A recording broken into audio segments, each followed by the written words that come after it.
नमस्कार छात्र मित्रों, मैं Shri M B Patil sir, Hindi विषय अध्यापक, MA BEd हिंदी, श्री शिवाजी विद्यालय महागांव, तहसील गडिंग्लज, जिला कोल्हापुर। बच्चों, आज की इस वीडियो के अंतर्गत हम भाषा अध्ययन घटक विशेषण अर्थात इस विशेषण घटक के अंतर्गत विशेषणों का दूसरा जो प्रकार है संख्यावाचक विशेषण, इसका अध्ययन हम आज के वीडियो में करने जा रहे हैं। इसके पहले वीडियो में मैंने आपको गुणवाचक विशेषण का परिचय कराया है। चलो तो आज हम पढ़ेंगे विशेषण का दूसरा प्रकार संख्यावाचक विशेषण। उसकी परिभाषा क्या है ये हम पहले देखेंगे। संख्यावाचक विशेषण के बच्चों दो प्रकार होते हैं, इसका भी परिचय हमें होना अत्यंत जरूरी है। तो यहां मैंने जानकारी आपको उपलब्ध करके दी है बच्चों। संख्यावाचक विशेषण के दो उपभेद होते हैं। विशेषणों का एकमात्र यह प्रकार ऐसा है संख्यावाचक विशेषण जिसके दो उपभेद बनते हैं। बच्चों क्या बनते हैं इसके? दो उपभेद। इसका अर्थ है बच्चों दो उप प्रकार बनते हैं। अन्य किसी भी प्रकार के उप प्रकार नहीं है, लेकिन संख्यावाचक विशेषण के दो उपभेद हैं। उसमें से पहला उपभेद है निश्चित संख्यावाचक विशेषण। पहला प्रकार निश्चित संख्यावाचक विशेषण। दूसरा उपभेद है अनिश्चित संख्यावाचक विशेषण। अनिश्चित संख्यावाचक विशेषण। तो पहले इस वीडियो में हम पहले भेद का अध्ययन करेंगे। अर्थात पहला भेद बच्चों कौन सा?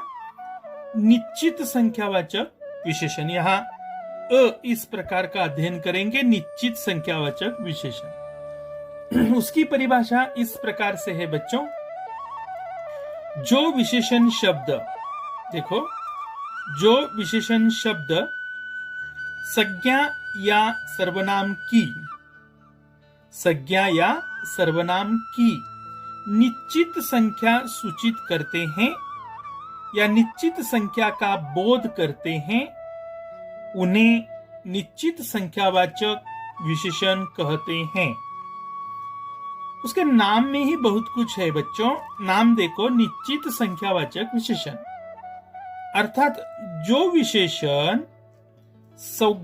वाक्य में आई संज्ञा या वाक्य में आए सर्वनाम की निश्चित संख्या सूचित करते हैं, निश्चित संख्या सूचित करते हैं, उन्हें निश्चित संख्यावाचक विशेषण कहते हैं। इतनी सरल परिभाषा बच्चों इस प्रकार की है।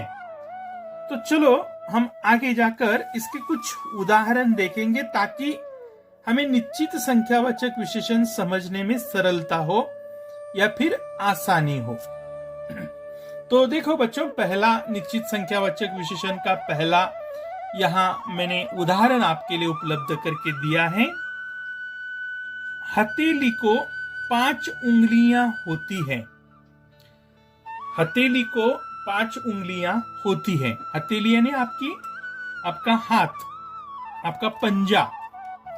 अर्थात हथेली को 5 उंगलियां होती है। इसमें उंगलियां यह संज्ञा शब्द है और हथेली यह संज्ञा शब्द है।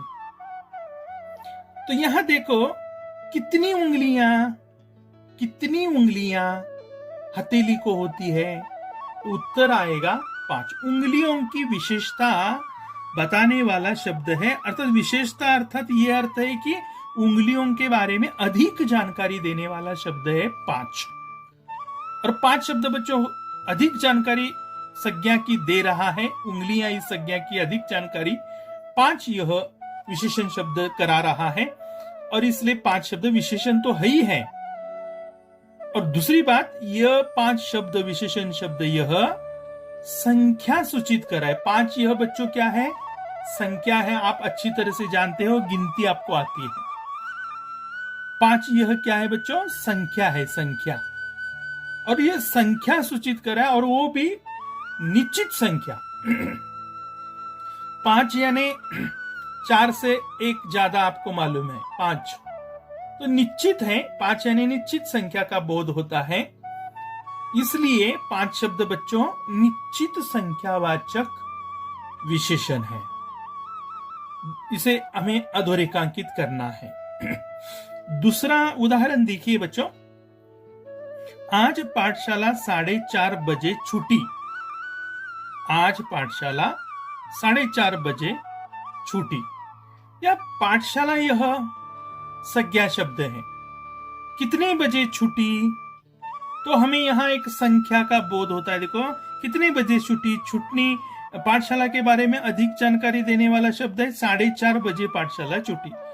तो 4:30 शब्द संज्ञा की अधिक जानकारी दे रहा है, और इसलिए यह विशेषण शब्द है। अब 4:30 यह शब्द संख्या सूचित कर रहा है। अपूर्णांक जरूर है, लेकिन फिर भी निश्चित है।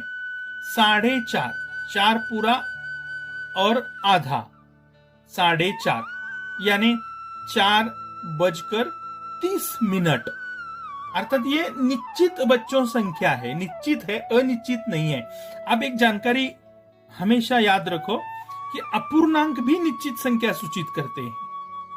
अपूर्णांक भी निश्चित संख्या सूचित। कुछ बच्चे हैं यह 4:30 अपूर्णांक है और इसलिए अनिश्चित समझते, ऐसा नहीं है। 4:30 अपूर्णांक है, लेकिन फिर भी निश्चित संख्या को सूचित करने वाला शब्द है, और इसलिए 4:30 निश्चित संख्या दर्शाता है, और इसलिए निश्चित संख्यावाचक विशेषण है। तीसरा उदाहरण यहां दिया है, देखो तीसरा।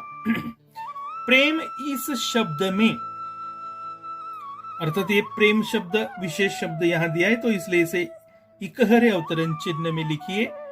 प्रेम इस शब्द में 2.5 अक्षर हैं। प्रेम इस शब्द में 2.5 अक्षर है। प पूरा है, र आधा है और म पूरा है। तो ये 2.5 अक्षरों से बना, 2.5 अक्षरों से बना। तो कितने अक्षर शब्द यह यहां संज्ञा है? शब्द संज्ञा है। प्रेम शब्द संज्ञा है। प्रेम शब्द और प्रेम और शब्द, इन दो शब्दों के बारे में अधिक जानकारी देने वाला शब्द कौन सा? 2.5 अक्षर। कितने अक्षर प्रेम में हैं? तो 2.5 अक्षर। क्या मैं बता रहा हूं? देखो प्रेम संज्ञा है, शब्द संज्ञा है, और इन दोनों संज्ञाओं के बारे में 2.5 अक्षर यह शब्द अधिक जानकारी दे रहा है, इसलिए 2.5 अक्षर यह शब्द विशेषण है। और विशेषणों के प्रकार में वह निश्चित संख्यावाचक विशेषण है। क्यों? क्योंकि 2.5 अक्षर यहां देखो 2.5 यह शब्द, 2.5 अक्षर को छोड़िए, अक्षर को रेखांकित मत कीजिए, लेकिन 2.5 को कीजिए, 2.5 शब्द को, क्योंकि 2.5 यह शब्द निश्चित संख्या दर्शाता है। 2.5 यानी कितना?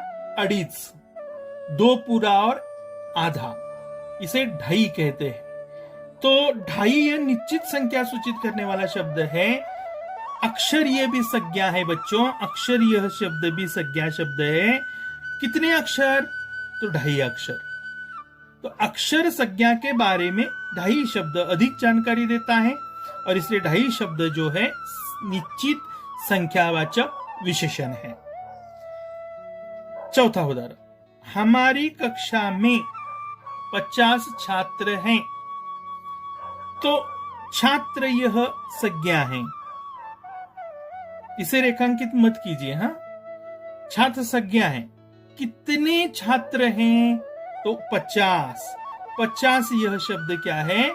विशेषण है, निश्चित संख्यावाचक विशेषण है, क्योंकि यह 50 शब्द निश्चित संख्या को दर्शाता है, और इसलिए 50 शब्द को रेखांकित कीजिए, क्योंकि वह निश्चित संख्या दर्शा रहा है, इसलिए वह निश्चित संख्यावाचक विशेषण है। पांचवा उदाहरण देखो। पहले इस हवेली में एक जमींदार रहता था। तो यहां जमींदार अर्थात जमींदार यानी जिसके पास बहुत सारी जमीन है, जो जमीन का मालिक है वो जमींदार। ये संज्ञा है। कितने जमींदार रहते थे? एक। तो जमींदार संज्ञा के बारे में एक यह शब्द अधिक जानकारी दे रहा है, विशेष जानकारी दे रहा है, इसलिए एक शब्द विशेषण तो है ही है, और वह संख्यावाचक अर्थात निश्चित संख्यावाचक विशेषण भी है, क्योंकि वह एक यानी निश्चित संख्या एक यानी निश्चित संख्या, इसलिए निश्चित संख्यावाचक विशेषण एक शब्द है। छठा उदाहरण, कुल दिशाएं 10 होती हैं। कुल यानी एकुन, कुल दिशाएं 10 होती हैं। तो दिशाएं संज्ञा है। कितनी होती है दिशाएं? उत्तर आएगा 10। दिशाएं संज्ञा के बारे में अधिक जानकारी देने वाला शब्द 10 है। तो 10 शब्द निश्चित संख्या दर्शा रहा है, और इसलिए वह निश्चित संख्यावाचक बच्चों विशेषण है। यही मैंने बताई जानकारी आपके कॉपी में लिखने के लिए अर्थात आपको अपनी बही में लिखने के लिए और वाचन करने के लिए यहां मैंने दी है। ये जानकारी जरा देखिए, समझ लीजिए। ऊपर के 6 उदाहरणों में, जो ऊपर के 6 उदाहरण यहां तक हैं, इन 6 उदाहरणों में क्रमशः ने पहले उदाहरण के बाद दूसरा, दूसरे के बाद तीसरा, तीसरे के बाद चौथा, तो क्रमशः 5, पहले उदाहरण में 5, दूसरे उदाहरण में 4.5, तीसरे उदाहरण में 2.5, चौथे उदाहरण में 50, पांचवें उदाहरण में 1 और छठे उदाहरण में 10 आदि विशेषण शब्द, ये विशेषण शब्द है। 5, 4.5, 2.5, 50, 1, 10 आदि विशेषण शब्द अर्थात ये विशेषण शब्द संज्ञाओं की निश्चित संख्याओं को सूचित कर रहे हैं। निश्चित संख्याओं को सूचित कर रहे हैं, इसलिए ये शब्द निश्चित संख्यावाचक विशेषण है। कौन से शब्द? 5, 4.5, 2.5, 50, 1, 10 ये शब्द निश्चित संख्यावाचक विशेषण है। तो बच्चों क्या समझा आपने? जो विशेषण शब्द संज्ञा या सर्वनाम की निश्चित संख्या दर्शाते हैं वे निश्चित संख्यावाचक विशेषण है। मैं मौखिक रूप से आपको कुछ उदाहरण बता रहा हूं। गिनती में जितने भी शब्द आते 1, 2, 3, 4, 5, 6, 7, 8, 50, 60, 70, 90, 100, 1000, लाख, करोड़ अर्थात महाअब्ज, ये सभी संख्याएं, साथ ही साथ अपूर्णांक 1.5, 2.5, 2.25, 3.5, 50, ऐसे अपूर्णांक भी निश्चित संख्याओं को सूचित करते हैं, और ये सारे शब्द इसलिए निश्चित संख्यावाचक विशेषण शब्द होते हैं। तो जरूर आपने निश्चित संख्यावाचक का विशेषण का आकलन किया है, ऐसा मैं समझूंगा। इस वीडियो में इतनी जानकारी काफी है। आगामी वीडियो में हम संख्यावाचक विशेषण का ही दूसरा जो उप प्रकार है बच्चों, क्या नाम है उसका? अनिश्चित संख्यावाचक विशेषण। इसकी जानकारी आगामी वीडियो में हम करेंगे। तब तक के लिए मैं आपसे विदा लेना चाहूंगा। आपका दिन शुभ हो, मंगलमय हो। धन्यवाद।